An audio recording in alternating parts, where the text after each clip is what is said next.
समाज के आराध्य वीर शिरोमणि महाराणा प्रताप जी के चरणों में नमन करता हूँ, अपनी श्रद्धांजलि अर्पित करता हूँ।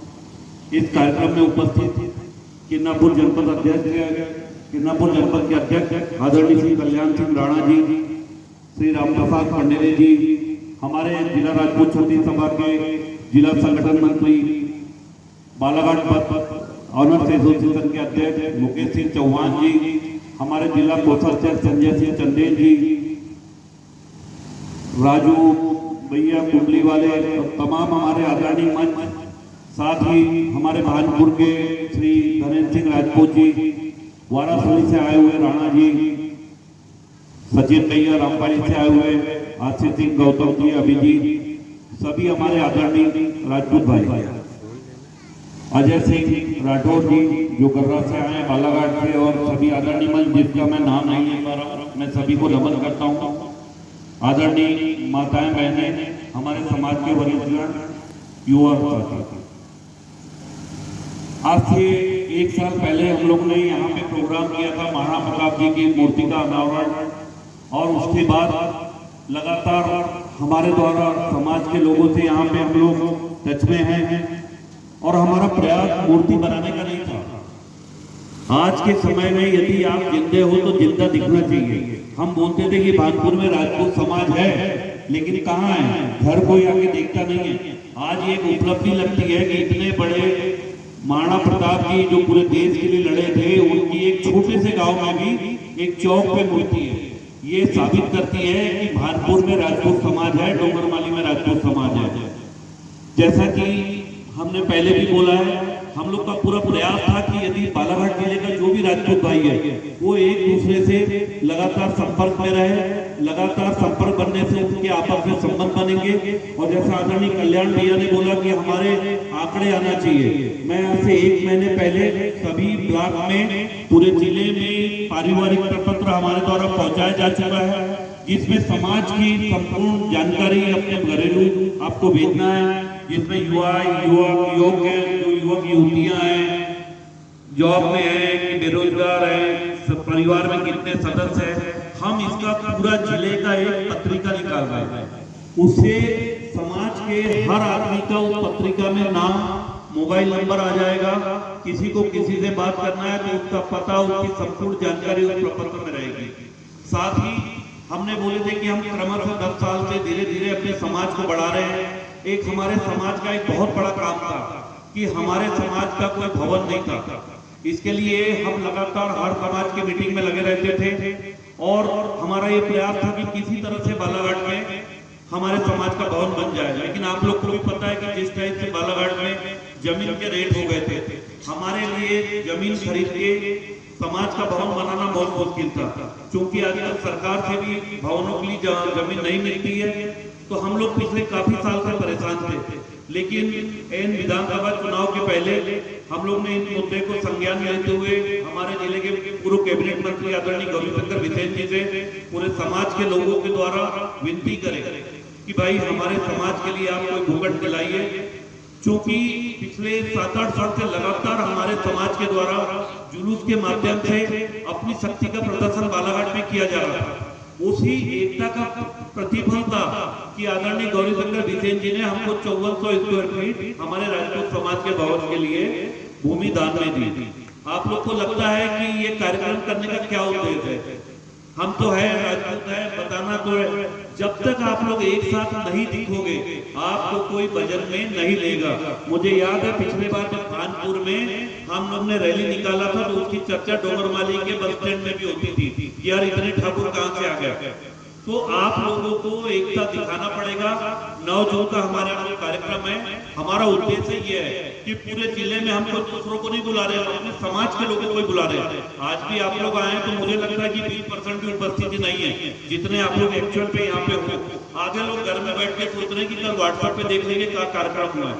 हम अपने समाज के लिए कार्यक्रम में समय नहीं दे सकते, लेकिन बाद में हम उम्मीद करते हैं कि हमारे सुख दुख में पूरा समाज आए। यही हमारे समाज का दुर्भाग्य है कि जब शादी ब्याह या कोई मरण होता है तो उम्मीद करते हैं कि पूरा समाज आ जाए, लेकिन जब समाज की महाराणा प्रताप की जयंती मनाना हो या समाज का कार्यक्रम हो तो कोई ना कोई काम हमारा आ जाता है। हमको धीरे धीरे इस मनोवृत्ति को चेंज करना पड़ेगा। जब हम अपने समाज के लिए समय नहीं दे सकते हैं, हम मैच देख लेते हैं, क्रिकेट मैच देख लेते हैं, व्हाट्सएप देख लेते हैं, हमको समाज के लिए भी टाइम देना पड़ेगा। आप लोग जितनी ज्यादा शक्ति दिखाओगे उतना ज्यादा समाज अपना आगे बढ़ेगा। आज हम 2 करोड़ की जमीन मिली है, उसमें 2 करोड़ के हम भवन का निर्माण कर रहे हैं। हम पूरा प्रयास कर रहे हैं कि अपने ही समाज से वो पैसा आ जाए, लेकिन जिस टाइप से हम भव्य बिल्डिंग बना रहे हैं, हमको आगे विधायक है, सांसद है, उनसे भी मदद लेना पड़ेगा। लेकिन आप लोग समझ लीजिए कि कोई राजनीतिक, आप ये भी मंच पे बैठे हैं, कोई राजनीतिक बिना तादाद के, बिना वोट की लालसा के, बिना कहीं पे पैसा नहीं देता। यदि गौरी बाबू ने भी हमको पैसा दिया है तो कहीं ना कहीं उनके मन में एक आस्था रही कि यार राजपूत समाज काफी बड़ी तादाद में जुलूस निकालता है, मैं यदि इनको जमीन दूंगा तो ये समाज मेरे साथ भावना रूप में जुड़ेगा। गलत भी नहीं है, वो लोग एक कर रहे हैं। तो हमको भी ये देखना पड़ेगा कि पूरी तादाद में दिखे। और आज बालाघाट में राजपूत समाज की बात करोगे तो हम भले ही तादाद में कम करके बात करते, राजपूत अपने आप में सक्षम होता है। आज जिला पंचायत अध्यक्ष सम्राट सिंह सरस्वार हमारे समाज के हैं, कांग्रेस से उन्होंने लोकसभा चुनाव भी लड़ा। आज नगर पालिका अध्यक्ष बालाघाट की हमारे समाज से भारती ठाकुर जी, जो अभी कुछ देर पहले यहाँ से गई है। यहाँ मंच पे आसीन है कल्याण सिंह राणा जी, जो जनपद अध्यक्ष है, और इनके अगेंस्ट जो जनपद अध्यक्ष ने चुनाव लड़े थे केसी चौहान है।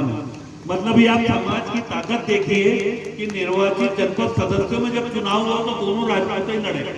एक यहाँ मेरे राइट हैंड पे बैठे जो जनपद अध्यक्ष बने और ये जनपद सदस्य है, ये हमारे समाज की ताकत है। तो हम काम है, अगर ये विचार नहीं आप छोड़ दो, आप जितने हो उतने दिख जाओ, आपसे पूरा जिला डरने लगेगा। अभी भी हम बालाघाट में जो रैली निकालते हैं तो उसका धमक ऐसी है कि पूरे कोई भी दूसरे समाज उतनी बड़ी और अच्छी रैली नहीं निकाल पाते। तो मैं यही चाह रहा हूँ कि आप लोग समाज में जुड़े रहें और समाज का जो भवन बन रहा है, जैसे सभी वक्ताओं ने मेरे पूर्व में बोला है कि एक एक ईंट आप कोई भी दे, कोई 11 लाख दे रहा है, कोई 5 लाख दे रहा है, 2 लाख दे रहा है, लेकिन आप 500 रुपए भी दोगे तो वो भी स्वागत योग्य है। लेकिन आपका मेरा आप लोग से यही विनती रहेगी कि उस जो समाज में, जैसे राम जी के मंदिर की प्राण प्रतिष्ठा हुई थी 22 तारीख को, तो पूरा देश एकजुट होकर उसमें योगदान दिया था, वैसे ही हमारे समाज जगह बहुत बड़ी चीज होने जा रही है। आपके पूरे समाज में उसमें साल भर की गतिविधियां जो होगी, उसमें कोई भी समाज का कार्यक्रम होगा, समाज के लोगों को मुफ्त में वो भवन मिलेगा। जो पूरे जिले के बच्चे कहीं कमरे लेके रहते हैं या कुछ रहते हैं, वहाँ पे जो कमरे बनाए जा रहे हैं उनमें मुफ्त में उनको शिक्षा करने मिलेगा। हमारे जो समाज के रिटायर्ड हो गए हैं आदरणीय रविंद्र सिंह बैद जी और काफी जो शिक्षा विभाग से, हम उन लोग के द्वारा वहाँ कोचिंग क्लासेस चलवा रहे हैं निःशुल्क, जिससे हमारे समाज के बच्चे आगे शिक्षा में आगे बढ़ सके। आप एक चीज समझ लीजिए, कोई भी समाज तभी आगे बढ़ेगा जब वो आर्थिक रूप से आगे बढ़ेगा, और आर्थिक रूप से आगे तब बढ़ोगे जब आप शिक्षा ग्रहण करोगे।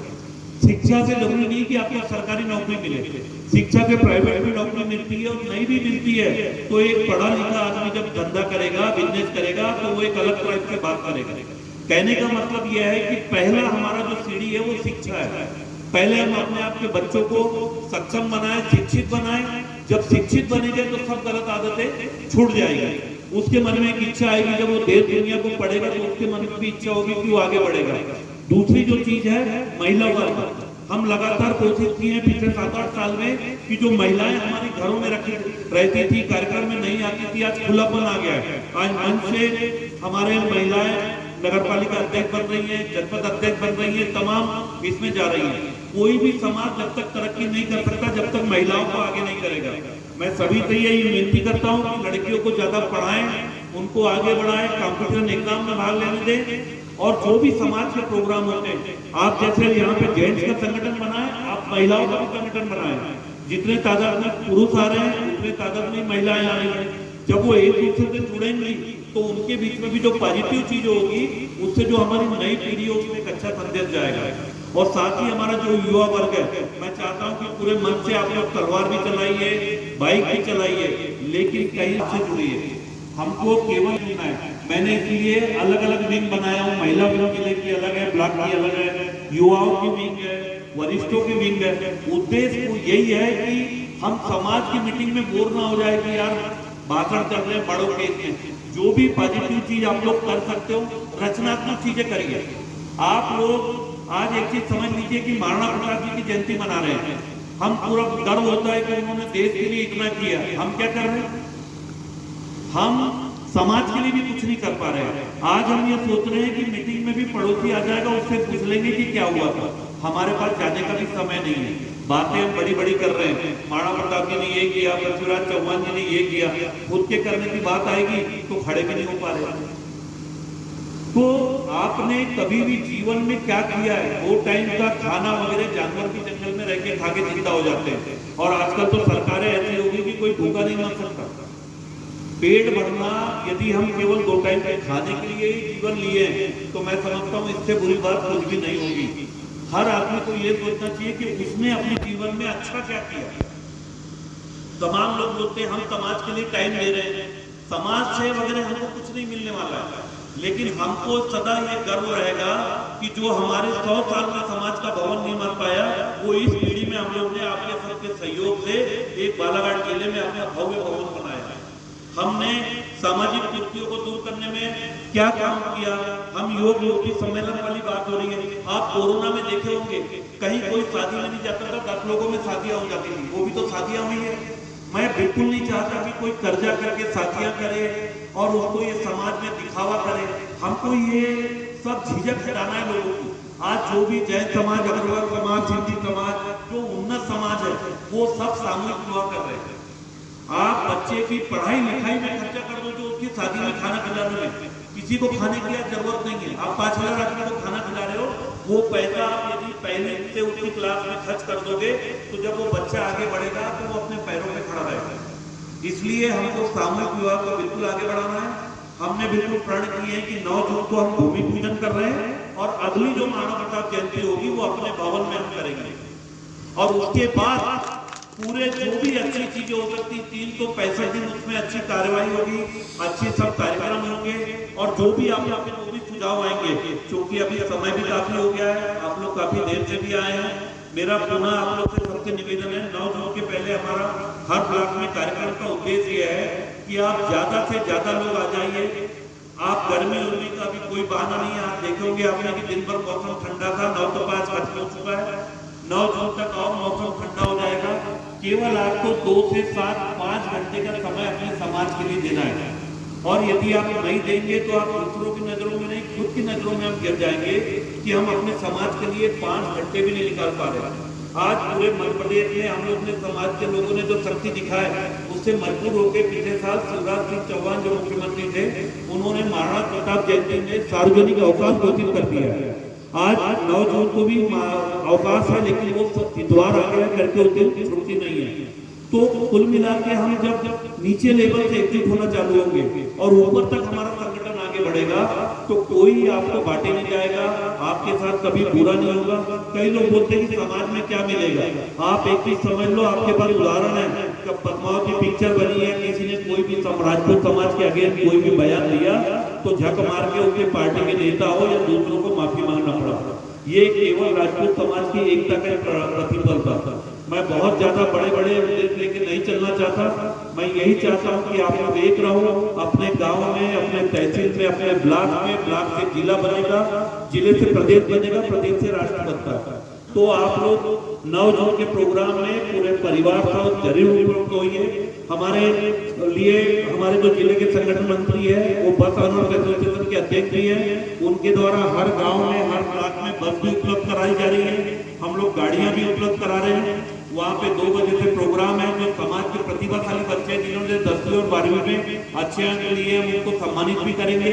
हमारे समाज के जो वरिष्ठ लोग हैं हम उनका भी उचित स्वागत करेंगे। साथ ही पूरे कार्यक्रम के बाद में हमने भोजन की भी व्यवस्था रखी है। तो आपको अभी से मतलब जो भी जरूरी काम है पिछले अगले 7 महीने आप लोग निपटा लीजिए। साथ ही जो समाज के जिम्मेदार लोग हैं, अभी जो हमारे 20% लोग आए हैं, जो 80% नहीं आए हैं, उनको आप कोशिश करके 9 जून के कार्यक्रम में जरूर ला लीजिए। हमारा जो संगठन दिखेगा वो पूरे जिले को देखना चाहिए। और आप लोग एक चीज समझ लीजिए, आप लोग इस बार केवल महाराणा प्रताप जयंती के कार्यक्रम में सम्मिलित नहीं होंगे। आप एक ऐतिहासिक जो हमारा भवन बनेगा उसके भूमि पूजन के भी आप लोग साक्षी बनेंगे। तो आप लोग से पुनः निवेदन है कि आप लोग ज्यादा से ज्यादा तादाद में 9 तारीख को आइए और रेगुलर अपना कार्यक्रम करते रहिए। ये कहीं नहीं लिखा है कि आपको केवल साल में एक बार महाराणा प्रताप गांधी जयंती के लिए जमा होना है। आप अपने ब्लॉक लेवल पे कार्यक्रम करते रहिए, जो भी रचनात्मक गतिविधि साल भर करते रहिए और कोशिश करिए कि आज जैसे भाजपुर में महाराणा प्रताप जी की मूर्ति हो गई, कोबली में हो जाए। मैंने आदरणीय कल्याण भैया से बोला था कि किरनापुर हमारे राजपूतों की राजधानी मानी जाती है, वहां पे भी आप लोग सक्षम लोग, वहां पे भी महाराणा प्रताप जी की मूर्ति होना चाहिए। जहां पे भी हमारा दम चल रहा है या जहां हमारा वो है, हम किसी ऐसे वैसे आदमी की मूर्ति या प्रतिमा के लिए नहीं बोल रहे, हम उन लोगों के लिए बोल रहे हैं राजपूत जिन्होंने देश के लिए लड़ा है, भारत माता की सेवा के लिए लड़ा है। आज भी भारतीय सेना में सबसे सम्मानजनक कोई रेजिमेंट माना जाता है तो वो राजपूत रेजिमेंट माना जाता है। और हमें बड़ा गर्व है कि हम जब भी आज बालाघाट में जब हमने शहर के हृदय स्थल सराफा चौक में जब मूर्ति लगाए, वहां पे तमाम समाज लगाना चाहता था, लेकिन जब हमने पूरी गद्दारी से बात करे तो वहां पे महाराणा प्रताप जी की मूर्ति स्थापित हुई। हम यही चाहते हैं कि पूरे जिले में भी आप इसी गद्दारी से काम करते रहें और आगे हमारे समाज को आगे बढ़ाते रहें। धन्यवाद। बहुत बहुत धन्यवाद। निश्चित तौर पे समाज आगे बढ़ रहा है और